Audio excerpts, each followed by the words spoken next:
આ તરફ સુમુલ ડેરીની ચૂંટણી યોજાય તે પહેલા ભાજપને અહીંયા મોટી સફળતા મળી છે। અગાઉથી જ બેઠકો બિનહરીફ થઈ રહી છે। સુમુલ ડેરીની ચૂંટણી જેમાં 16 પૈકી 5 બેઠકો બિનહરીફ જાહેર થતા ભાજપને હાશકારો થયો છે। અહીંયા કોંગ્રેસે દાવો કર્યો હતો કે અમે તમામ બેઠકો પર ચૂંટણી લડાવીશું, પણ તમે જુઓ કે એક બાદ એક બેઠકો બિનહરીફ થઈ રહી છે। માંગરોળ બેઠક પરથી રાજુ પાઠક બિનહરીફ વિજેતા જાહેર થયા છે। 16માંથી અત્યારથી જ 5 બેઠકો બિનહરીફ થઈ, જેમાં 84 બેઠક પરથી સંદીપ દેસાઈ બિનહરીફ વિજેતા જાહેર થયા છે, જ્યારે કે માંગરોળ બેઠક પરથી રાજુ પાઠક પણ બિનહરીફ જીતીને આવી ગયા છે। સાથે સાથે કામરેજ બેઠક પરથી બળવંત પટેલ પણ બિનહરીફ જાહેર થયા છે।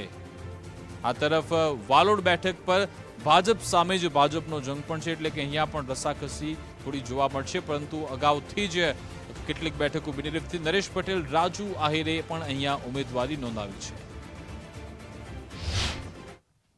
આ 16 બેઠકોમાંથી ભારતીય જનતા પાર્ટી આજે 5 બેઠકો બિનહરીફ આજે જીત નિશ્ચિત હાંસલ કરી છે, અને બાકી રહેલી 11 બેઠકો માટે ચૂંટણી પ્રક્રિયા હવે ઉમેદવારી ચકાસણી ફોર્મની ચકાસણી થશે, અને ત્યારબાદ ફોર્મ ખેંચવાના અંતિમ દિવસે ચિત્ર સ્પષ્ટ થશે।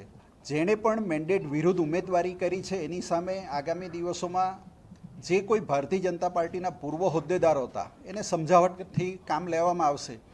જો નહીં સમજે તો પાર્ટી પોતાની રીતે એને સસ્પેન્ડ કરવા સુધીના પગલાં પણ લેશે।